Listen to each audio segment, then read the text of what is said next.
Vamos a hablar ahora de otro tema.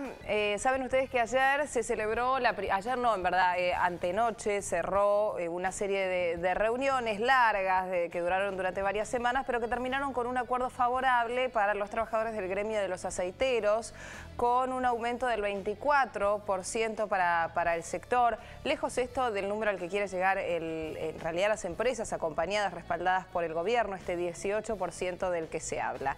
La semana que viene empiezan las reuniones de los docentes para ir luego, entonces sí, al cierre de un número. Se vienen las paritarias de los docentes. La mayoría de los gremios ha salido a pedir públicamente un 25% de aumento. ¿Qué posibilidades hay de que se llegue a este número o no? Está con nosotros Estela Maldonado, secretaria general de CETERA. Gracias por haber venido. Gracias Estela, a ¿cómo ustedes le va? por Buen invitarme. día. Buenos días. Bueno, ¿con qué perspectivas después de lo que ocurrió ayer, que puede llegar a ser por lo menos una lucecita verde después de tanto dicho hasta ahora, nos ubicamos para lo que empieza la semana que viene, y es una de las primeras paritarias que en realidad se mira como, bueno, lo que puede fijar lo que viene después, ¿no? Sí, es una paritaria nacional, sí, en un gremio muy numeroso, porque los docentes en la Argentina somos 900.000, ¿no? Entre privados y estatales, así que por eso es que se le da tanta importancia. De todas maneras, tenemos buenas expectativas. En realidad a nosotros no hay ningún funcionario del Estado Nacional que nos haya planteado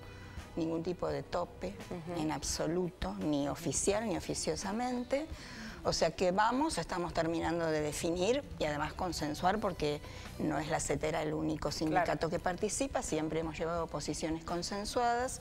Vamos a estar planteando un nuevo piso, porque lo que se discute es el salario mínimo del maestro de grado de jornada simple y sin antigüedad. El resto de la estructura salarial se discute en las provincias. Claro.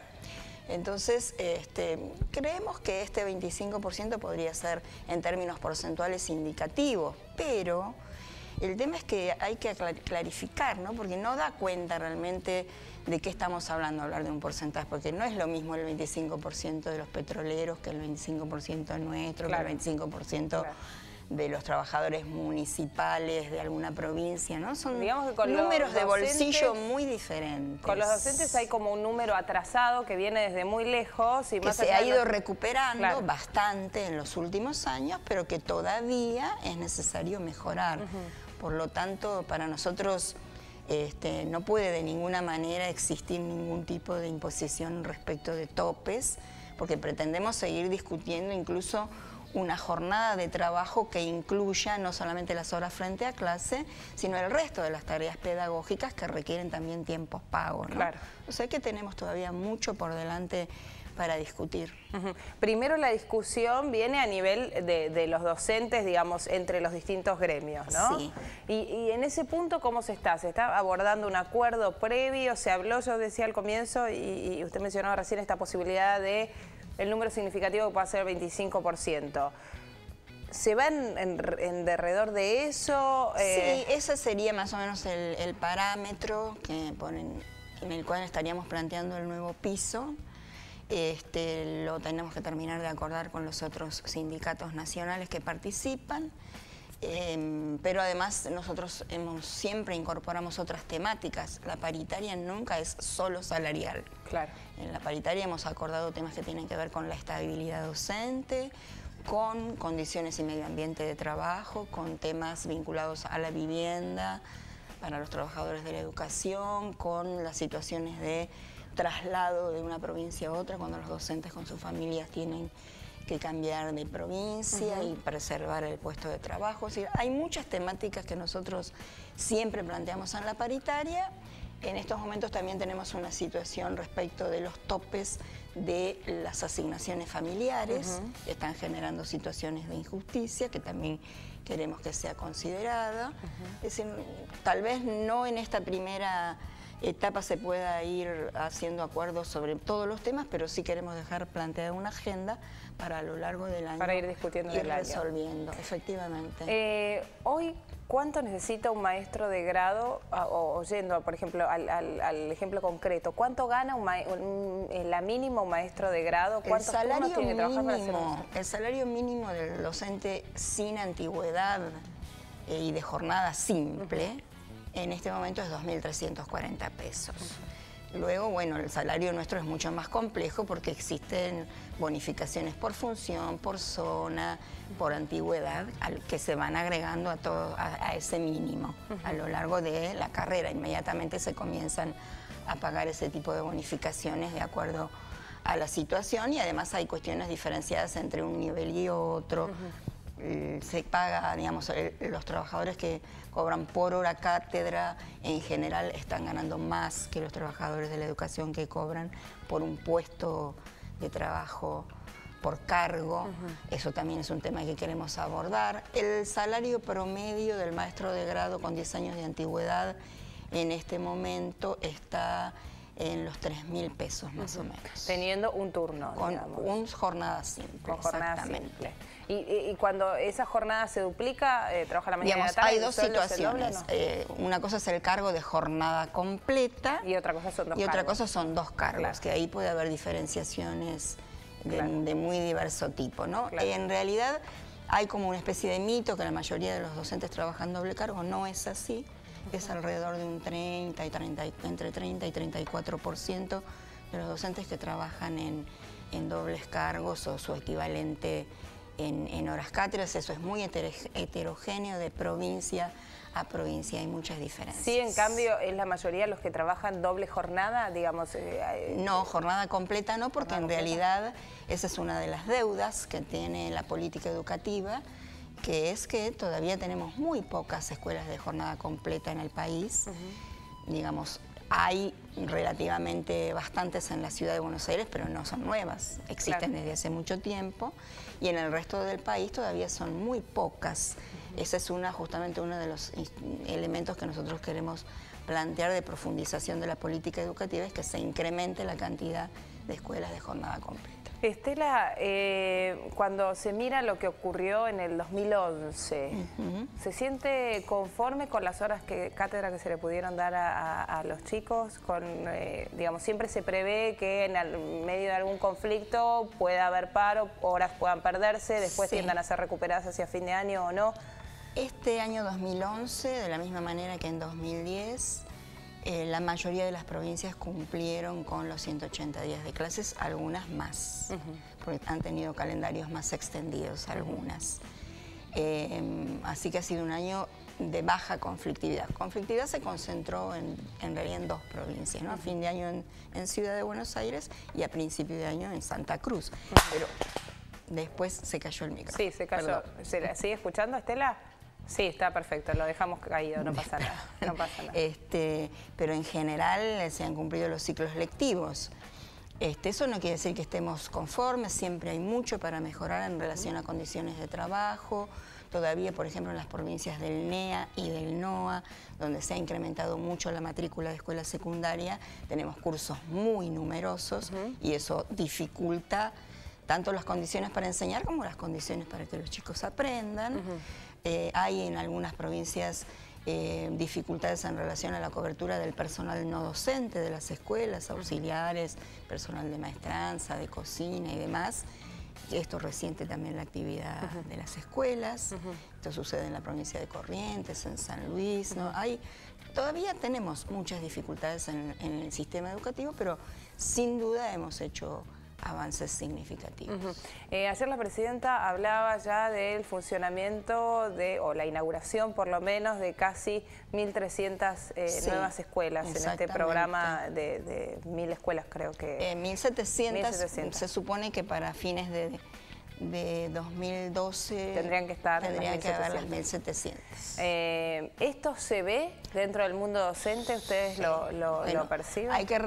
Yo recorro permanentemente las provincias, ¿no? Acá en la ciudad de Buenos Aires no se ve, porque realmente la ciudad no ha construido muchas ciudades, muchas escuelas, incluso tiene obras paradas. Pero cuando uno visita sobre todo las provincias que tenían un enorme retraso porque había muchos chicos afuera de la escuela, en todas las provincias del norte, nuestro norte grande, uno ve la enorme cantidad de escuelas, sobre todo secundarias y jardines de infante, que se han hecho en Chaco, en Formosa, en Misiones, en San Juan, ¿no? Esto y están en funcionamiento visible, pleno. Es muy visible, están en funcionamiento con, además, por ejemplo, una enorme cantidad de libros. Han sido las escuelas han sido aprovisionadas con una enorme cantidad de libros. Bueno, es bueno que lo diga, pues siempre está eso de que, bueno, sí, se hace la inauguración y después queda este lugar. No, las escuelas están funcionando. Faltan más, no quiere decir que con lo que hay alcanza, porque como hubo prácticamente 12 años de congelamiento de la inversión educativa, se dejaron de construir escuelas, no se nombraron más docentes, tuvieron las plantas de docentes congeladas durante muchos años. Entonces recuperar todo eso va a llevar mucho tiempo. Cuando Néstor Kirchner anunció que se iba a invertir el 6% del PBI en educación, esto es algo que se ha ido sosteniendo, ¿alcanza? No, no alcanza, porque en ese 6% está incluido el presupuesto de las universidades nacionales, que son 40 universidades nacionales, que también en las cuales se está invirtiendo mucho y han mejorado notablemente los salarios de los docentes universitarios que estaban atrasadísimos, realmente eran vergonzosos los salarios de los docentes universitarios en Argentina hace 10 años. No alcanza, porque ese 6% es compartido con la universidad. Habría que incrementar los recursos que se destinan a todo el resto, digamos, a la educación obligatoria, que abarca toda la escuela secundaria. Hace solo 4 años que tenemos una ley que dice que la escuela secundaria es obligatoria. Estamos lejos todavía de conseguir que eso sea una realidad efectiva, ¿no? Y eso requiere más inversión. Estela, lo último, una reflexión para algo que preocupa y mucho a los docentes y también a aquel papá que manda a sus chicos al colegio y ve que en gran medida el tema de la violencia ha llegado también a los interiores de los colegios, violencia de alumnos hacia los docentes, de padres en muchos casos hacia los docentes, en algún caso de docente hacia el alumno. Digo, esto... ¿Usted cómo lo ve como representante de un gremio como la CETERA?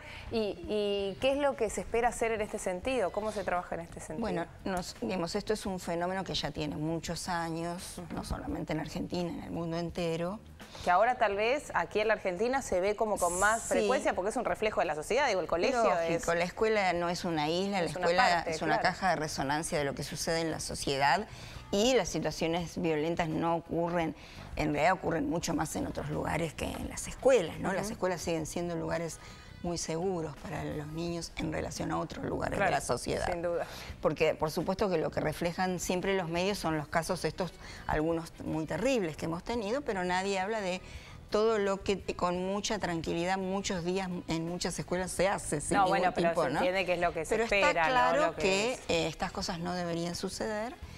Y nosotros venimos trabajando también hace mucho estas temáticas con talleres que hacemos con docentes y con estudiantes y aspiramos a que se concreten más políticas en coordinación. Creemos que tiene que haber una coordinación entre educación, salud y desarrollo social para trabajar en políticas que tengan que ver con estas situaciones de violencia que se producen también en las escuelas y con equipos interdisciplinarios que puedan acompañar la tarea de la escuela.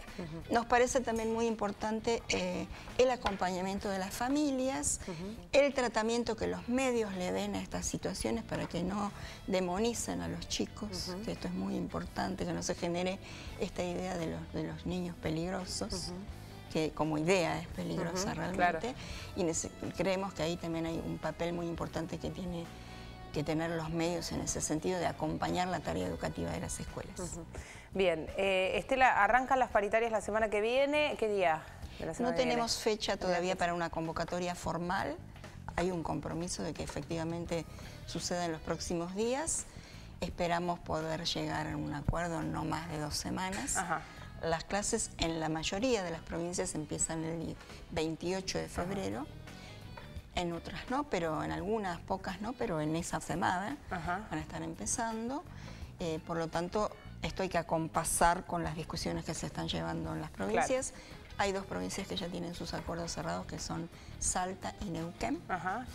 Y algunas ya están en conversaciones, por supuesto, no es que esperan a último momento, ya han iniciado conversaciones. Así que nosotros también necesitamos un tiempo para someter a votación en nuestro Congreso Exactamente, el posible acuerdo. Bien, Estela Maldonado, secretaria general de CETERAS, gracias por haber venido. Gracias a ustedes. Que tengan un muy buen día. Hacemos una pausa, ya venimos.